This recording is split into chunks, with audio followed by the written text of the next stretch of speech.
লাহোরের তপ্ত দুপুরের সব আলোটুকু যেন কেড়ে নিলেন দুই বাংলাদেশি। পিএসএলের তৃতীয় ম্যাচে রিশাদের রাওয়ালপিন্ডিকে হারিয়ে জয়ের হাসি হাসে শরীফুল ইসলামের পেশোয়ার জালমি। তবে ম্যাচের উত্তেজনা ছাপিয়ে বাংলাদেশিদের বাড়তি নজর ছিল শরীফুল আর রিশাদের পারফরম্যান্সের দিকেই। বল হাতে এদিন উইকেট না পেলেও পেসার হিসেবে দারুণ ইকোনমিক্যাল ছিলেন শরীফুল। পেশোয়ারের হয়ে সবচেয়ে কিপ্টে বোলিংটাই করে দেন এই বাঁহাতি। অন্যদিকে রাওয়ালপিন্ডির জার্সি গায়ে অভিষেকের দিনে রিশাদও ছিলেন ইমপ্রেসিভ। শেষ ওভারে কিছুটা খরচে হলেও বাকি ৩ ওভারে দারুণ বোলিং করেন এই লেগি। ৪ ওভারে ৩৫ রান খরচা করে একটি উইকেটও পান তিনি। রাওয়ালপিন্ডির দেয়া ২১৫ রানের বিশাল টার্গেট পেশোয়ার চেইস করে ফেলে ৫ উইকেট আর ৫টি বল হাতে রেখেই। পাকিস্তান সুপার লিগ পিএসএলের এবারের আসরটা বাকি সব আসরের চেয়ে আলাদা, কেননা চলতি আসরে মোট ৬ জন বাংলাদেশি ক্রিকেটার খেলার সুযোগ পেয়েছেন। এর মধ্যে পেশোয়ার জালমিতেই আছেন ৩ জন বাংলাদেশি। হলুদ জার্সি গায়ে অভিষেক হয় বাঁহাতি পেসার শরীফুল ইসলামের। পেশোয়ারের হয়ে একাদশে জায়গা পান শরীফুল ইসলাম আর রাওয়ালপিন্ডির হয়ে খেলেন লেগ স্পিনার রিশাদ হোসেন।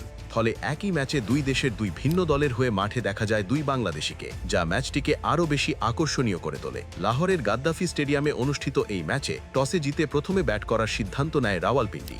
ম্যাচের শুরু থেকেই আক্রমণাত্মক ব্যাটিংয়ে বড় সংগ্রহের ইঙ্গিত দেয় তারা। অধিনায়ক মোহাম্মদ রিজওয়ান ও ওপেনার ইয়াসির খানের ঝড়ো ইনিংসে পাওয়ার প্লেতেই আসে বড় রান। শেষ পর্যন্ত নির্ধারিত ২০ ওভারে ২১১ রানের শক্ত পুঁজি দাঁড় করায় পিন্ডিজ। ম্যাচের শুরুতেই পেশোয়ার জালমির বোলিং আক্রমণে আসেন শরীফুল। অধিনায়ক বাবর আজম প্রথম ওভারেই বল তুলে দেন এই বাংলাদেশি পেসারের হাতে। শুরুটা নিয়ন্ত্রিত হলেও পুরো ম্যাচেই তার পারফরমেন্স ছিল বেশ ডিসেন্ট। পুরো ম্যাচে শরীফুল ইসলাম ৪ ওভার বোলিং করে ৩১ রান খরচ করেন, তবে কোনো উইকেট নিতে পারেননি। প্রথম ওভারে দেন ৭ রান, দ্বিতীয় ওভারে ৮ রান এবং পাওয়ার প্লের শেষ দিকে তৃতীয় ওভারে মাত্র ৫ রান দিয়ে কার্যকর বোলিং করেন। তবে ১৯তম ওভারে নিজের শেষ ওভারে ১১ রান খরচ করেন, যেখানে একাধিক ওয়াইড ও একটি নো বলও আসে। অন্যদিকে রাওয়ালপিন্ডির হয়ে খেলতে নামা রিশাদ হোসেন ছিলেন বেশ কার্যকর। তৃতীয় ওভারে এসে তিনি তুলে নেন প্রথম উইকেট, ফেরান অস্ট্রেলিয়ার ব্যাটার অ্যারন হার্ডিকে।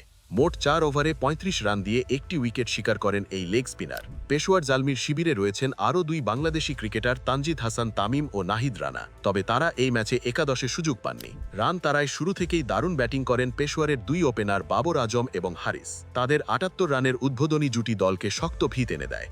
বাবর করেন ৩৯ রান এবং হারিস খেলেন ৪৭ রানের ইনিংস। পরে মাইকেল ব্রেসওয়েল ও আব্দুল সামাদের ক্যামিও ইনিংসে সহজেই লক্ষ্যে পৌঁছে যায় পেশোয়ার জালমি। শেষ পর্যন্ত ৫ উইকেটে জয় তুলে নেয় পেশোয়ার জালমি। শরীফুল অভিষেকে উইকেট না পেলেও তার নিয়ন্ত্রিত বোলিং প্রশংসা কুড়ায় দর্শকদের।